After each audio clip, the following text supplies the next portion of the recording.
Gold, trusted gold buyers. మీరు తాకట్టు పెట్టిన బంగారాన్ని విడిపించి ఈ రోజు ఉన్న మార్కెట్ ధరకు కొనబడను. ప్రాబ్లం ఏమైందంటే ఇప్పుడు బీజేపీలో అగైన్ ఒక డిస్క్లైమర్గా చెప్పేస్తున్నాను, రామచంద్రరావు గారు నా జూనియర్ కాలేజ్ నుంచి, అంటే క్లాస్మేట్ అనుకోండి, railway degree college. So anything I say far him against him you can discount it. Problem ఎక్కడ వస్తుందంటే ఈ new comers versus old timers గొడవ నడుస్తుంది. మీకు తెలుసు, ఓపెన్గా వచ్చేస్తుంది బయటికి కూడా. ఇప్పుడు ఈవెన్ రాజాసింగ్ కేసు తీసుకున్నప్పుడు కూడా it is a part of old timers. Old timers ఏమవుతుందంటే రాజాసింగ్ కొత్తగా టీడీపీ నుంచి వచ్చిన తర్వాత ఇండిపెండెంట్గా కూడా రాజాసింగ్ గెలుస్తారు గోషామహల్ నుంచి. ఆయన రాజస్థానీ లోడ్ కమ్యూనిటీ అక్కడే ఉన్నారు, వాళ్ళు గెలిపిస్తారు ఎట్లయినా. దానికన్నా ముందు బీజేపీకి పట్టు బేగం బజార్లో ఉండి బేగం పార్క్ కాన్స్టిట్యున్సీ మారిపోయింది. దాని తర్వాత then it became part of Goshamahal, కొంత అటువైపు వెళ్ళిపోయింది, నాంపల్లి వైపు. బీజేపీలో ఇప్పుడు ఉన్నాయంటే 5-6 సీనియర్ లీడర్లు ఉన్నారు బీజేపీలో, senior leaders. What you do with senior leaders అంటే ప్రాబ్లం, వీళ్ళందరికీ పర్సనల్ ఫీఫ్డమ్స్ ఉన్నాయి. ఫీఫ్డమ్స్ అంటే చిన్న తెలుగులో ఎక్స్ప్లెయిన్ చేయాలంటే ఒక రాజు, ఆ ఏరియాకి రాజు నేనే. ఓకే, ఆదిలాబాద్ నిజామాబాద్ వైపు ధర్మపురి అరవింద్ రాజు, వాళ్ళ ఫాదర్ టైం నుంచి ఆ పట్టుంది ఆ ఫ్యామిలీకి అక్కడ. కరీంనగర్ రాగానే బండి సంజయ్, ఈట్ల రాజేందర్ ఇప్పుడు మల్కాజిగిరి, ఆయన దానికన్నా ముందు ఆయనకి అట్లా లోకలైజ్డ్ ఏం లేకుండా ఇప్పుడు ఇల్లు షామీర్పేటలో కట్టుకున్న తర్వాత so is become a part of Malkajgiri constituency. Kishan Reddy ముందు అంబర్పేట్, తర్వాత ఇప్పుడు సికింద్రాబాద్, ముందు దత్తాత్రేయ గారి కాన్స్టిట్యున్సీ ఉండే, దానికన్నా ముందు కాంగ్రెస్ గెలుస్తుండే అక్కడి నుంచి కొంతసేపు. మన అంజయ్ గారు సతీమణి మానేమ అక్కడి నుంచి కలిసింది ఒకసారి. బీజేపీకి ఒక strong point Secunderabad.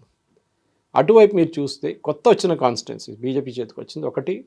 We are naturally seeing Mahabubnagar ఒక స్ట్రాంగ్ కాన్స్టిట్యున్సీ అయిపోయింది, గెలవలేదనుకోండి కానీ స్ట్రాంగ్ కాన్స్టిట్యున్సీ. ఇక్కడ రఘునందన్ రావు గారు గెలిచారు మెదక్ నుంచి. దట్ మన అందరు గుర్తుపెట్టుకోవాలి, మెదక్ అనే కాన్స్టిట్యున్సీ ఒక టైంలో ఇందిరాగాంధీ గారు రిప్రజెంట్ చేసిన కాన్స్టిట్యున్సీ, అది ఇప్పుడు బీజేపీ చేతిలో ఉంది. ఇది చాలామంది మర్చిపోయారు. ఇది రాయ్బరేలీ గురించి, అమేథీ గురించి మాట, ఇక్కడ కూడా ఒక అమేథీ ఉంది, అది వాళ్ళ కాంగ్రెస్ చేతి నుంచి పోయిందన్నమాట. అదే టైంలో మీరు ఆదిలాబాద్ చూడండి, ఆదిలాబాద్లో లాస్ట్ టైం స్వయం బాపురావు గారు గెలిచారు, ఈసారి కొత్త క్యాండిడేట్ వచ్చిన తర్వాత గెలిచారు వాళ్ళు అప్పుడు కూడా. అంటే ఆ బీజేపీకి అక్కడ పట్టుంది. And specially border districts of Maharashtra, Madhya Pradesh బీజేపీకి ఇప్పుడు పట్టుంటుంది అక్కడ. ప్రాబ్లం ఎక్కడ వస్తుందంటే ఈ new comers versus old timers వచ్చినప్పుడు ఈ ఓల్డ్ కమర్స్కి ఏమనుకుంటారు, మేము ఇన్ని సంవత్సరాల నుంచి పార్టీలో ఉన్నాము, మమ్మల్ని తిరిగి చూడట్లేదు, మమ్మల్ని పట్టించుకోవట్లేదు. కొత్త వాళ్ళు ఏమనుకుంటున్నారు, మేము ఈ పార్టీ కోసం ఇంత కష్టపడి రిస్క్ తీసుకొని బయట నుంచి వచ్చాము, మమ్మల్ని ఎవరు పట్టించుకోవట్లేదు. This is the usual thing. ఇప్పుడు మొన్న జరిగిన రామచంద్ర గారు ఢిల్లీకి వెళ్ళినప్పుడు పేపర్లో వచ్చింది, టైమ్స్ ఆఫ్ ఇండియాలో కూడా వచ్చింది, దట్ సీనియర్ లీడర్షిప్ పార్టీ ఏం చెప్పారంటే అందరినీ తోడు తీసుకుంటూ వెళ్ళండి and concentrate on the districts. మనం దీనికన్నా ముందున్న ఒక సెషన్ బీజేపీ గురించి మాట్లాడి అప్పుడు చెప్పాను నేను చాలా క్లియర్గా, మోదీ గారి స్కీమ్స్ గురించి మాట్లాడండి, డిస్ట్రిక్ట్కి వెళ్ళండి, బూత్ లెవెల్ ఇన్ఛార్జెస్ని తయారు చేయండి. They are doing it. Ramachandra గారు సీరియస్గా చేస్తున్నారు. కానీ మీరు అడిగిన ప్రశ్నకి ఈ ప్రాబ్లమ్స్ ఎక్కడి నుంచి వస్తుంది, బండి సంజయ్ కానీ కాన్ఫ్లిక్ట్ విత్ ఈట్ల రాజేందర్ అనేది, ఐ థింక్ ఒక మెచ్యూరిటీ ఉన్న పొలిటికల్ లీడర్స్ ఇది బయట పొలిటికల్ సర్కిల్ తీసుకురారు. మీ డిఫరెన్సెస్ ఉంటే అక్రాస్ ద టేబుల్ మాట్లాడుకోవాల్సింది అన్నమాట. ఇప్పుడు ధర్మపురి అరవింద్ ఏమో రాజాసింగ్ని సపోర్ట్ చేశారని చెప్పి ఒక స్టేట్మెంట్ వస్తుంది. Dharmapuri Arvind I know him very well, చాలా క్లోజ్ ఫ్రెండ్ అను. ఆయనకి ఒక business man, the same time పాలిటిక్స్లో ఆయనకి చాలా క్లియర్ వ్యూస్ ఉందన్నమాట. మీడియాని అడ్రస్ చేస్తున్నప్పుడు కూడా చూడండి, ఆ లాంగ్వేజ్ ఒకటి ఉంటుంది ఆయనది. కేసీఆర్ ఉన్నప్పటి నుంచే కేసీఆర్ని బూతులు తిడుతుండే, కేటీఆర్ని, కవితని అందరినీ యూస్ టు టేక్ ఓవర్.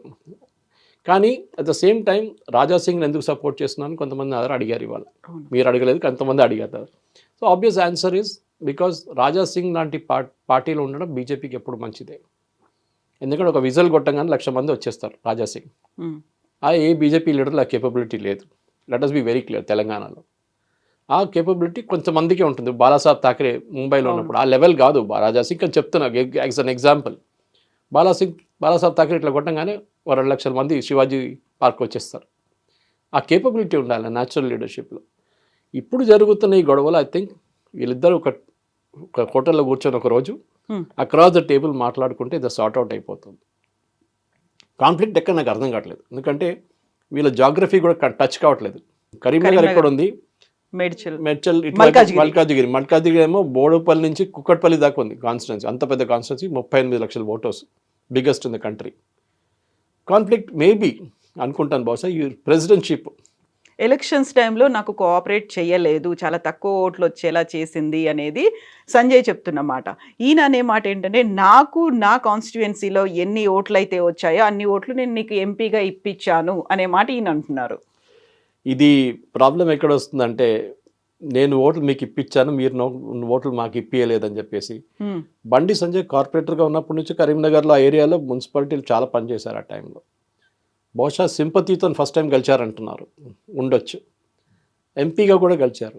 కరీంనగర్లో మీకు చాలా మటుకు ముస్లిమ్స్ ఉండే ప్లేస్ అది. అక్కడి నుంచి బీజేపీ గెలవడం అనేది it's a big thing. Possibly Bandi Sanjay relationship, ఆ ఏరియాలో ఉన్న రిలేషన్తో గెలిచి ఉంటారు ఆయన. నాకు ఇప్పుడు కూడా గుర్తుంది, లాస్ట్ టైం కన్నా దీనికన్నా ముందున్న అసెంబ్లీ ఎలక్షన్లో నామినేషన్ ఫైల్ చేయడం నేను కూడా వెళ్ళాను బండి సంజయ్ గారితో కరీంనగర్లో. వెరీ సింపుల్ మ్యాన్, వాళ్ళ ఇంట్లో లంచ్ చేసాము, చాలా సింపుల్ మనిషి ఉండే. సో ద ప్రాబ్లం ఎక్కడ వస్తుందంటే, ఒకసారి మీరు యూనియన్ మినిస్టర్ అయినప్పుడు బహుశా ఈట్ల రాజేందర్ ఏమనుకున్నారంటే నన్ను కూడా యూనియన్ మినిస్టర్ చేస్తారో, చేయలేదు. పోనీయండి నన్ను స్టేట్ పార్టీ ప్రెసిడెంట్ చేస్తారో, అది కూడా చేయలేదు. నేను మొత్తం పొలిటికల్ రిస్క్ తీసుకొని బీఆర్ఎస్ నుంచి బీజేపీకి వచ్చాను. నా పొలిటికల్ కెరియర్ అంతా పక్కన పెట్టి, నంబర్ 2 ఉండే క్యాబినెట్లో నేను ఆఫ్టర్ కేసీఆర్, అది పక్కన పెట్టి ఇక్కడికి వచ్చాను. Of course he had his own reasons. ఆ బీఆర్ఎస్లో ఉంటే ఆయనకి ఏం దొరకదు, ఎందుకంటే ఫైనలీ ఫ్యామిలీ నడుస్తుంది, అంత ఫ్యామిలీ ప్రైవేట్ లిమిటెడ్ కంపెనీ అని.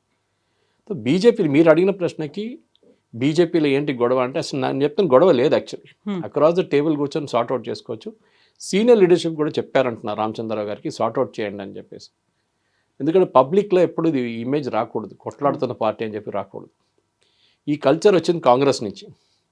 మీరు కాంగ్రెస్ కేరళ యూనిట్ నుంచి చూడండి, కర్ణాటక దగ్గర నుంచి, ఆ తెలంగాణలో ఇప్పుడు అంత ఫ్యాక్షనిజం లేదు, ఇక్కడ కూడా ఉంది. యాంటీ రేవంత్ రెడ్డి గ్యాంగ్ ఒకటి ఉన్నారు, ప్రో రేవంత్ రెడ్డి గ్యాంగ్ ఇంకోటి ఉన్నారు, బట్టి విక్రమార్క గ్యాంగ్ ఇంకోటి ఉన్నారు, చాలా ఉన్నాయి అట్లాంటి. కేరళలో అయితే 3 ఫ్యాక్షన్స్ ఉన్నాయి, ఒఫీషియల్ ఫ్యాక్షన్స్, వాళ్ళ పేరు కూడా అంతే. ఉమ్మన్ చాండీకి ఒక గ్రూప్ ఉంటుంది, ఏకే ఆంటనీ ఏ గ్రూప్ ఉంటుంది, అట్లాంటి సపరేట్ గ్రూప్స్ ఉన్నారు అక్కడ. వీళ్ళతో మాట్లాడరు అసలు. ఆ కల్చర్ బీజేపీకి రాకూడదు, ఎందుకంటే ఇది కార్యకర్తల పార్టీ. ఇది వాళ్ళు ఏం చూసుకోవాలంటే, బేసిక్లీ మీకు డిఫరెన్స్ ఒపీనియన్ ఉంటే అక్రాస్ ద టేబుల్ కూర్చొని మాట్లాడుకోండి. మీరు అడిగిన ప్రశ్నకి సంఘ్ వాళ్ళు ఇంటర్ఫియర్ చేస్తారో, వాళ్ళు చేయరు. ఎందుకంటే వీళ్ళిద్దరిలో సంఘ్ కొంచెం కనెక్షన్ ఉన్నది ఓన్లీ బండి సంజయ్, కానీ Sangh will not get interference. ఇట్లాంటి దాంట్లో వారు రారు. కానీ సీనియర్ లీడర్షిప్ లెవెల్లో కార్యకర్తల్లో ఒక నెగటివ్ ఇమేజ్ వచ్చేస్తుంది, ఏంట్రా మా లీడర్లు కొట్టుకుంటున్నారు అని చెప్పేసి. అది రాకూడదు. And I think both are very mature politicians. ఇట్లా రాజేంద్ర గారికి నేను కూడా ఆయనతో క్యాంపెయిన్ కూడా చేశాను, యమున గారితో కుకట్పల్లిలో కూడా క్యాంపెయిన్ చేశాను అప్పుడు. So he's a very mature man. కానీ ప్రాబ్లం ఎక్కడ వస్తుందంటే, ఈ ఎక్స్పెక్టేషన్ సెట్టింగ్స్ అంటారు ఇంగ్లీష్లో. నన్ను ఇక్కడ దాకా తీసుకెళ్తా అన్నారు, కానీ ఇక్కడ దాకా తీసుకొచ్చారు. ఇప్పుడు గ్యాప్ మిగిలిపోయింది. ఈ గ్యాప్ తీసుకెళ్ళి నీ మంచి ఈయన చేశాడని చెప్పి, ఈయన యూనియన్ మినిస్టర్గా ఉందని చెప్పి ఇన్ఫ్లుయెన్స్ చేశాడని అట్లేం లేదండి. I think it's a matter of perception. వీళ్ళిద్దరు కూర్చొని మాట్లాడుకుంటే బీజేపీకి మంచిది. ఎందుకంటే 8 సీట్లు వచ్చిన లోక్సభలో, 8 సీట్లు అసెంబ్లీలో వచ్చిన తర్వాత కూడా బీజేపీకి చూడండి, గ్రోత్ కావాలంటే బీఆర్ఎస్ని పక్కన పెట్టాల్సి వస్తుంది, బీఆర్ఎస్ని అన్సీట్ చేయాల్సి వస్తుంది. కానీ బీఆర్ఎస్ అగ్రెసివ్నెస్ తగ్గట్లేదు. కేటీఆర్ గారు కానీ, కేసీఆర్ గారు కానీ, కవితా పాలిటిక్స్ అలాగే ఉంటుంది. అది వాళ్ళు ఇప్పుడు కూడా మార్కెట్లో ఉన్నారు, still in the market, election market. BJP grow కావాలంటే వాళ్ళని ముందుకు ఎందుకు దింపాలి? First target should not be Revanth Reddy, first target should be BRS. So వీళ్ళిద్దరు కూర్చొని మాట్లాడుకుంటే బీఆర్ఎస్ని ఫినిష్ చేసుకోవచ్చు. ఎందుకంటే ఇద్దరికి పెద్ద పట్టు ఉంది, అండ్ ఎస్పెషల్లీ ఈట్ల రాజేందర్ గారు, ఈ నోస్ బీఆర్ఎస్ ఎట్లా ఫంక్షన్ చేస్తారు. అక్కడి నుంచి చాలామంది నేతలు ఆయనతో వచ్చారు బీజేపీకి కూడా. కానీ ఈగో ప్రాబ్లమ్స్ పక్కన పెట్టడం, ఐ థింక్ నేను చెప్పక్కర్లేదు, they very very senior leaders, I mean nobody in front of them. వాళ్ళిద్దరు మాట్లాడుకుంటే అయిపోతుంది అనుకుంటాను. ఇప్పుడు రాజా సింగ్ పార్టీ నుంచి బయటికి వెళ్ళిపోయిన తర్వాత వై హీ స్పీకింగ్, ఈయన అరవింద్ ఎందుకు ఆయన గురించి మాట్లాడుతున్నాడు అనే దాంతో పాటుగా రాజా సింగ్ కూడా చాలా కాన్ఫిడెంట్గా ఉన్నట్టున్నాడు. గోషా మహిళకి బై ఎలక్షన్ రాదు, ఎలాగైనా నన్ను మళ్ళీ బీజేపీ పిలుస్తుంది అనేటువంటి ఒక నమ్మకం నాకు ఉంది అనేది. సో ఇక్కడేమో అలిగిపోయారు బయటికి రాష్ట్ర నాయకత్వం మీద. కేంద్ర నాయకత్వం కూడా ఓకే అని చెప్పింది, ఆయన చేసిన రాజీనామాని యాక్సెప్ట్ చేసింది. But how is it possible, నన్ను మళ్ళీ బీజేపీ పిలుస్తుంది అనే నమ్మకంతో రాజా సింగ్ ఎలా చెప్తున్నారు? ఈ రాజా సింగ్ని పర్సనల్ తెలుసుకుంటే I know him very well. Raja Singh ఒక ఇంపల్సివ్ పర్సన్. ఓకే, జాకే మార్కే ఆరే అంటారు అంతే. ఈ డజంట్ మీన్ ఇట్ అని కొట్టరామని చెప్పలేదు, కానీ ఆ చెప్పే లాంగ్వేజ్ అట్లా ఉంటుంది. మీకు ఒక ప్రాబ్లం, మీరు ఆ కాన్స్టిట్యున్సీలో ఉన్న ఒక ప్రాబ్లం తీసుకుని రాజా సింగ్ జరిగితే he will arrive at a solution immediately. Okay, పోరాలు పంపించారే జాకే దెక్కా అంటారు. ఇది typical way of working Raja సింగ్ది. Raja Singh on the field మనిషి, కొంతమంది అట్లా కాదు, కొంతమంది సీనియర్ లెవెల్లో గురించి మాట్లాడతారు, సీనియర్ బాటమ్ లెవెల్ దాకా రారు వాళ్ళు. అరవింద్ గారు అండ్ రాజా సింగ్ ఇద్దరు ఒక హిందుత్వ ఎలిమెంట్లో కలుస్తారు ఎక్కడో. అండ్ బిఫోర్ దిస్ ఆల్సో మీకు గుర్తుంటుంది, ప్రెస్ కాన్ఫరెన్స్లో కూడా ఒకసారి అరవింద్ గారు సపోర్ట్ చేసింది రాజా సింగ్నే. అంటే ఫస్ట్ టైం ఇది, మన ఫస్ట్ టైం ఇప్పుడు ఈ డిఫరెన్స్ ఒపీనియన్ వచ్చిన తర్వాత బయటకు వచ్చింది. రాజా సింగ్ గారు మొన్న టైమ్స్ ఆఫ్ ఇండియాలో ఇక్కడ ఒక న్యూస్ చూశాను నేను సీనియర్ బీజేపీ లీడర్స్ని ఢిల్లీకి వెళ్ళి కలుస్తాను అని చెప్పి స్టేట్మెంట్ ఇచ్చారు.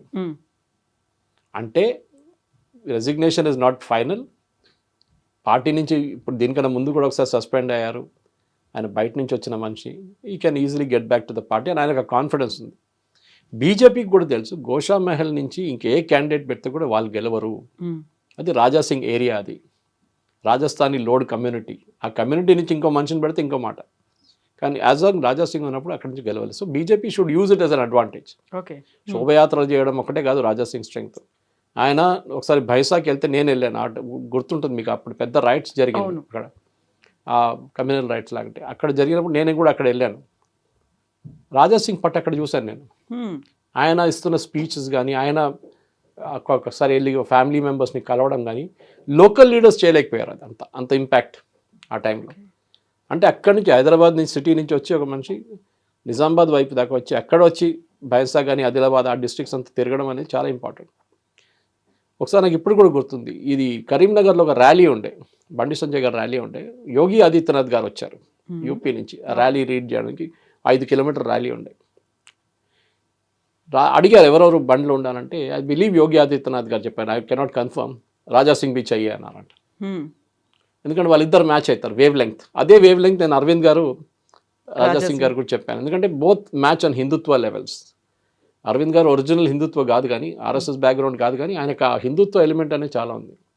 అండ్ మేబీ ఆ కాంగ్రెస్ కల్చర్ ఆయనకు రాలేదు, ఇంకా నా ఫాదర్ నుంచి వచ్చిన కల్చర్ ఆయనకు రాలేదు, but he has created a separate image for himself. So బాయ్ లాగా నేను నిన్ను సపోర్ట్ చేస్తాను, భయపడకు, మన పార్టీలో ఉంచుకుందాం. I think Arvind knows the practical problem. Arvind గారికి చాలా మంచి గుర్తు, ఎందుకంటే రేపు జిహెచ్ఎంసీ ఎలక్షన్స్ వస్తే that is going to be major problem for BJP. Last time BJP 52, 54 గెలిచారు ఇక్కడ సిటీలో.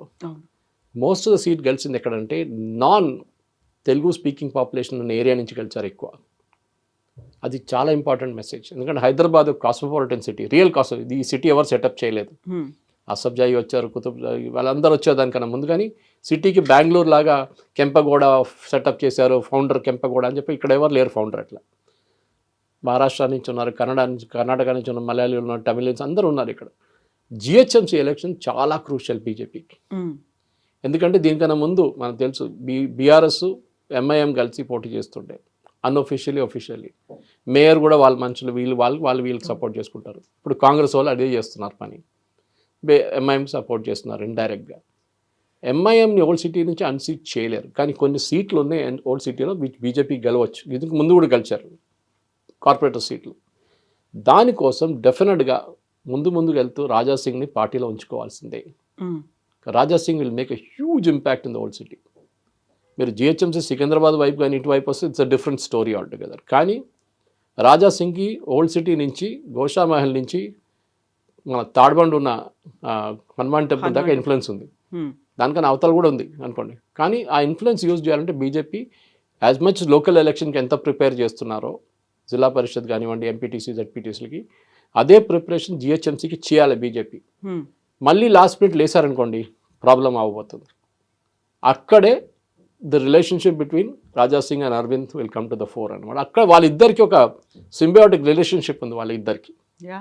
సో ఇప్పుడు బీజేపీకి జిహెచ్ఎంసీ ఎలక్షన్స్లో రాజా సింగ్ అవసరము అనుకున్నప్పుడు రాజా సింగ్ లేవనెత్తినటువంటి వ్యాలిడ్ పాయింట్స్ని ఎందుకని కన్సిడర్ చేయలేదు బీజేపీ? దీనికన్నా ముందు కూడా రాజా సింగ్ చాలాసార్లు కంప్లైంట్ చేశారు. నా దగ్గర పర్సనల్ చెప్పారు ఆయన ఎలక్షన్ టికెట్ ఇవ్వకుండా చూసుకుని కొంతమంది ఉన్నారు సిటీలో. అది బీజేపీ లీడర్షిప్లో కూడా ఉన్నారు అది వాళ్ళు కొంతమంది. అంటే ఆయన ఒకరే ఎమ్మెల్యే ఉన్నప్పుడు కూడా ఆయన్ని పార్టీ లీడర్షిప్, పార్టీ సీఎల్పీ ఆయన ఏం చెప్తారు, లీడర్షిప్ పొజిషన్ ఇవ్వలేదు ఆయనకి. బీజేపీ ఒకటే ఎమ్మెల్యే, పార్టీ ఆఫీస్ కూడా రాకపోతుండే ఆయన. నాంపల్లిలో దగ్గరే కదా గోషామేళ, అక్కడి నుంచి రాకపోతుండే. సో అప్పుడు కూడా నేను అడిగాను, మీరు పార్టీ ఆఫీస్కి ఎందుకు రావట్లేదంటే ఆయన ఇట్లా స్మైల్ చేసుకుంటూ చెప్పేస్తారు, I got the message. So ఇది ప్రాబ్లం అనమాట. ఇప్పుడు కొత్త ప్రెసిడెంట్ అపాయింట్ చేసిన రామచంద్రరావు గారిని. దీనికన్నా ముందు అక్కడ ఇంద్రసేన్ రెడ్డి గారు కూర్చుంటుండే అప్రూవ్ చేయడానికి బిల్స్ అని నాకు గుర్తుంది ఇప్పుడు కూడా. అట్లాంటి ప్రెసిడెంట్ చాలామంది వచ్చారు వెళ్ళారు. కానీ Raja Singh is nominee president fixture అక్కడ. రేపు ఏ సీట్ గెలవకుంటే కూడా బీజేపీ గోషామైల్ గెలుస్తుంది రాజా సింగ్ ఉంటే. జిహెచ్ఎంసీ ఎలక్షన్స్ అనేది చాలా ఇంపార్టెంట్. ఎందుకంటే సిటీలోనే మీకు 28 కాన్స్టిట్యున్సీలు ఉన్నాయి, అసెంబ్లీ కాన్స్టిట్యున్సీ. అంటే మీరు చెవెళ్ళ పక్క నుంచి వస్తే మహేశ్వరం నుంచి ఇటువైపు ఓల్డ్ సిటీకి వెళ్ళి తిరిగి మల్కాజిగిరి వైపు నుంచి మెదక్ వైపు నుంచి ఇట్లా వస్తే కంప్లీట్గా జిహెచ్ఎంసీ అవుటర్ రింగ్ రోడ్ లోపల ఉన్నంత రేపు జిహెచ్ఎంసీ కాబోతుంది. ఆల్రెడీ చాలా మటుకు 5 లాస్ట్ టైం గెలిచిన సీట్లు గెలవకుండా అట్లీస్ట్ 40 సీట్లని బీజేపీ కార్పొరేటర్ సీట్ గెలిస్తే బాగుంటుంది బీజేపీకి. ఆ పట్టు బీజేపీకి ఉంటుంది. So they have to work together. వీళ్ళందరూ కలిసి పనిచేయాల్సిందే. రాజా సింగ్ని పక్కన పెట్టక్కర్లేదు. ఈగో ప్రాబ్లమ్స్ ఎవరికి అక్కర్లేదు. నేను ఇంకోటి బీజేపీ లీడర్షిప్లో ఇంకోటి అబ్జర్వ్ ఏం చేశారంటే స్పోక్స్ పర్సన్స్, ఇది వాళ్ళకి నచ్చుకోవచ్చు కానీ నేను చెప్తా వెరీ ఓపెన్ అబౌట్. రాజా సింగ్ని తిట్టకండి. రాజా సింగ్ గురించి మీ ఫామ్ తీసుకోలేదు, మీరు ఆ ఫామ్ మీకు నామినేషన్ ఇవ్వడానికి మనుషులు లేరు మీ దగ్గర చెప్పకండి. Is a senior most leader. ఆ రెస్పెక్ట్ ఇవ్వండి. మీరు ప్రైవేట్గా చెప్పుకోండి, వచ్చి ప్రెస్ ముందు మాట్లాడకండి ఇదంతా. అట్లీస్ట్ అక్కడ ఒక యునైటెడ్ ఫ్రంట్ మెయింటైన్ చేయాలి మీరు. అక్కడ వచ్చి రాజా సింగ్ తిట్టడం ఏంటండి? అండ్ దాట్ ఎందుకు చెప్తానంటే చాలామంది నాకు ఫోన్ చేసి చెప్పారు, యంగ్స్టర్ ఎస్పెషలీ, క్యా సురేష్ సార్ ఇట్లా చెప్తున్నారు, ఆమె ఇంట్లో రాజా సింగ్ ఎందుకు తిడుతుంది అది ఇది అని చెప్పేసి. నేను చెప్పాను అది వాళ్ళ పార్టీ లీడర్షిప్ చూసుకోవాలంటే చూడలేదు వాళ్ళు. ఎంత సీనియర్ లీడర్, రేపు కిషన్ రెడ్డిని ఎవరైనా డిఫరెన్స్ ఒపీనియన్ వచ్చి తిట్టకూడదు వాళ్ళు. ఎందుకంటే these senior most leader at that position. What ever me personal difference opinion చాలా ఉండొచ్చు మీకు, రాజా సింగ్ కూడా అంతే. సో ఐ థింక్ దట్ బీజేపీకి యునైటెడ్ ఫేస్గా తెలంగాణలో ఉండాలంటే డెఫినెట్గా వీళ్ళందరూ తోడొచ్చి పనిచేయాల్సిందే. అది మీరు ఉన్న 8 ఎమ్మెల్యేలు కానివ్వండి, ఇప్పుడున్న 8 బీజేపీ ఎంపీలు, దాంట్లో ఒకరు ఎంపీ బీజేపీలో లేరా ఉన్నారని చెప్పలేము, రాజా సింగ్ ఎమ్మెల్యేగా ఉన్నారా లేదా చెప్పలేము. కానీ డెఫినెట్గా I think the position is clear. రాజా సింగ్ని పార్టీలో ఉంచుకోవాల్సింది. దానికి బీజేపీ సెంట్రల్ లీడర్షిప్ ఎంత ఇనిషియేటివ్ తీసుకుంటారో, స్టేట్ లెవెల్ ఎంత ఇనిషియేటివ్ తీసుకుంటారో, మళ్ళీ మీరు చెప్పిన గొడవ బండి సంజయ్కి ఈట్ల రాజేందర్కి అది కూడా తగ్గిస్తే బాగుంటుంది. పబ్లిక్లో కొట్లాడకండి. మీ డిఫరెన్స్ ఒపీనియన్ మీరు ఇంట్లో కూర్చొని మాట్లాడుకోండి. కానీ మూమెంట్ మీరు పబ్లిక్కి వెళ్తే పబ్లిక్ కూడా ఏమంటారు, ఓటర్లు ఏమంటారు, వీళ్ళ పార్టీ ఏంటి, ఉన్న 8 మంది వీళ్ళే కొట్టుకుంటున్నారు, మళ్ళీ వీళ్ళకి ఎందుకు ఓట్లు ఇవ్వాలంటారు. మళ్ళీ you have to create that impression అనమాట. అండ్ దాంట్లో కొన్ని మెచ్యూర్ లీడర్స్ ఉన్నారు కొంతమంది, లైక్ అరవింద్ గారు ఉన్నారు, కిషన్ రెడ్డి గారు ఉన్నారు, వీళ్ళందరూ ఉన్నారు. సో దే విల్, వాళ్ళు డెఫినెట్గా వాళ్ళు మాట్లాడతారు. I think it will be sorted. అంత పెద్ద ఇష్యూ కాదనుకుంటా. కానీ Raja Singh issue separate one all together. So Raja Singh resign చేస్తున్నప్పుడు కూడా అన్నమాట, నేను హిందుత్వం కోసం పోరాడాను, నాకు లైఫ్ థ్రెటనింగ్ కాల్స్ ఉన్నాయి, నాకే కాదు నా ఫ్యామిలీకి ఉన్నాయి, ఇవన్నీ చెప్పు నేను హార్డ్ కోర్ హిందుత్వవాదిని అని చెప్తే బీజేపీ ఏమో ఆయన్ని యాక్సెప్ట్ చేస్తారు, రెసిగ్నేషన్ యాక్సెప్ట్ చేస్తూ పార్టీ లైన్ని మీరు క్రాస్ చేశారు అనేది. అంటే పార్టీ ఒక లైన్ ఉంది, దాన్ని ఎప్పుడూ రాజా సింగ్ ఒబే చేయలేదు, దాన్ని డీవియేట్ అయ్యి మాట్లాడాడు అనుకున్నప్పటికీ ఆయన కూడా నేను హిందుత్వ కోసమే పోరాడుతున్నాను అనుకున్నాడు. బీజేపీ నేను హిందుత్వ అని అంటున్నప్పుడు ఎందుకు దాన్ని ఇంత కాలంలో కూడా దాన్ని సెట్ చేసుకోవాలి, ఎక్కడైతే గ్యాప్స్ ఉన్నాయో వాటిని ఫిల్ చేయాలి అనేటువంటి ప్రయత్నం ఎందుకు కేంద్రం కూడా చేయలేకపోయింది? మరి థిన్ లైన్ ఉండిందండి హిందుత్వ అండ్ నాన్ హిందుత్వకి. బీజేపీ అద్వానీ గారి టైంలో ఉన్నప్పుడు, రామ్ జన్మభూమి మూమెంట్ నడిచినప్పుడు, బాబ్రీ మస్జిద్ కూలగొట్టినప్పుడు అంతా హార్డ్ కోర్ హిందుత్వం ఉంది. అశోక్ సింగల్ గారు, విశ్వ హిందూ పరిషత్ కానివ్వండి, దాని తర్వాత వచ్చిన లీడర్స్ అందరూ హార్డ్ కోర్ హిందుత్వం ఉండే ఆ టైంలో. మోదీ గారు వచ్చిన దాకా ఫస్ట్ టర్మ్లో హార్డ్ కోర్ హిందుత్వనే ఉండే డెఫినెట్గా. ఇప్పుడు కూడా మోదీ గారిని అండ్ బీజేపీని ఫారిన్ పబ్లికేషన్స్ అంతా హార్డ్ కోర్ హిందూ పార్టీ అంటారు, right wing Nationalist Hindu party అంటారు బీజేపీని. కానీ బీజేపీ ఆన్ ఇట్స్ ఓన్ ఏమంటున్నారంటే మాకు ఒక బ్రాడర్ ఆడియన్స్ కావాలి, దీనికి కన్ఫైన్ ఉండదు, మాకు బోరా ముస్లిమ్స్ ఓట్ వేయాలి, మాకు షియా ముస్లిమ్స్ ఓట్ చేయవచ్చు, కొంతమంది క్రిస్టియన్స్ ఓట్ వేస్తారు. ఫర్ ఎగ్జాంపుల్ త్రిశూర్లో సురేష్ గోపి ఎట్లా గెలిచారు, ఈ one purely because of Christian oats. So అట్లాంటి పరిస్థితుల్లో మేము మా ఫిలాసఫీని కొంచెం డైల్యూట్ చేస్తాము. మేము రాజా సింగ్ లాంటి ఉంచుకుంటే మాకు ప్రాబ్లం వస్తుంది, ఎందుకంటే ఆయన చాలా కట్టర్గా మాట్లాడుతూ వినయ్ కటియార్ అని చెప్పి మనకందరూ senior most leaders they are that time Hindutva movement. వాళ్ళు మాట్లాడుతున్నప్పుడు స్వాతి రితంబరా వీళ్ళందరూ ఉన్నారు. కొంతమందికి బీపీ చాలా ఎక్కువైపోతుంది ఆ టైంలో మాటలు వినంగానే. కానీ సేమ్ టైం బీజేపీ వాళ్ళ కోర్ ఐడియాలజీని మర్చిపోకూడదు. That is one of my as a political thinker నాది అదొకటి. మీ కోర్ ఓటర్ బేస్ని మీరు ఎప్పుడు మర్చిపోకూడదు. హిందువులు, మీరు ఆ హిందువుల్ని పక్కన పెట్టి మీరు కొత్త మార్కెట్కి వెళ్ళినప్పుడు ఈ హిందువులు వెళ్ళిపోతారు ఎక్కడికో. And that is exactly what happened in west Bengal. West బెంగాల్లో ఫస్ట్ టైం బీజేపీ చాలా బాగా పర్ఫామ్ చేసింది మమతా బెనర్జీ తర్వాత ఫస్ట్ ఎలక్షన్లో 2014-2018లో. దాని తర్వాత బీజేపీ వాళ్ళ కార్యకర్తలను చూసుకోలేదు వెస్ట్ బెంగాల్లో, చాలామందిని చంపేశారు టీఎంసీ వాళ్ళు. ఎప్పుడు మీ కార్యకర్తలు మీరు చూసుకోవాలి, ఎందుకంటే వాళ్ళు బెంగాల్ లాంటి ప్లేస్లో it's extremely danger. Bengal and Kerala ఈ రెండు ప్లేస్లో మ్యాక్సిమం నెంబర్ ఆఫ్ బీజేపీ కార్యకర్తలను చంపింది వాళ్ళు కమ్యూనిస్ట్ వాళ్ళు ఇక్కడ, అక్కడేమో మమతా బెనర్జీ వాళ్ళ పార్టీ టీఎంసీ. బీజేపీ వాళ్ళ కార్యకర్తలను చూసుకోవాలి, అది చాలా ఇంపార్టెంట్. సో ఈ ఫిలాసఫీ గురించి మాట్లాడుతున్నాం, హార్డ్ కోర్ హిందుత్వ గురించి మాట్లాడుతున్నాం. Yes, it's good. మీ కోర్ ఓటర్ బేస్ మీరు మర్చిపోతే, మీరు నాకు ఇప్పుడు హిందుత్వ వద్దు సాఫ్ట్ హిందుత్వకి వెళ్ళిపోతానంటే nothing called soft Hindutva. Either Hindutva not Hindutva. మీరు ఇక్కడ ఉంటారు, అటుపక్క రెండు పడవల మీద కాలు పెట్టకండి. You stick to it. I'm Hindutva, hard core Hindutva. మీరు ఏం చేసుకుంటారు చెప్పండి? అట్లా that attitudes with there. And బీజేపీకి 2014 నుంచి 2018 వచ్చిన ఓటు ఎందుకు 2024 వచ్చి తగ్గింది? బికాజ్ వాళ్ళ కోర్ ఫిలాసఫీ నుంచి మూవ్ అయిపోయారు. దట్ కొత్త మార్కెట్ చూసుకుంటే పాత మార్కెట్ని మర్చిపోయారు, అక్కడ ఓట్లు ఉండిపోయింది అనమాట. సో మీరు చూడండి, మహారాష్ట్ర దెబ్బతిన్నారు, ఎందుకంటే వాళ్ళు శివసేనది ఒరిజినల్ హిందుత్వం ఉండే, అక్కడి నుంచి బీజేపీ టేక్ ఓవర్ చేసుకుని ఆ ఫీల్డ్ మొత్తం వేకెంట్ అయిపోయింది, శివసేన ఖాళీ అయిపోయారు. They should have grabbed it immediately, చేయలేదు. ఒక మోడరేట్ ఫేస్ ప్రొజెక్ట్ చేద్దాం, మోదీ గారు ముస్లిం లీడర్స్తో చాలా ఫ్రెండ్లీ ఉన్నారు. Nupur Sharma is a classic case. BJP చేయాల్సింది, అగైన్ బీజేపీ లీడర్షిప్ నన్ను తిట్టొచ్చు, నన్ను ఏమైనా చెప్పొచ్చు దీని గురించి, కానీ నుపూర్ శర్మ కేసులో నుపూర్ శర్మ చెప్పింది తప్పేమైనా ఉందండి? ఏం తప్పులేదు. ఇన్ఫ్యాక్ట్ ఉదయపూర్ ఫైల్స్లో ఒక డైలాగ్ ఇప్పుడు తీసేశారు మొన్న సిబిఎఫ్సి వాళ్ళు ఎగ్జామిన్ చేసి. ఏంటంటే ఉన్కే కితాబ్ మే లిఖా హై, మేనే వహీ కహా. వాళ్ళ పుస్తకాలు రాసున్నది నేను చెప్పాను,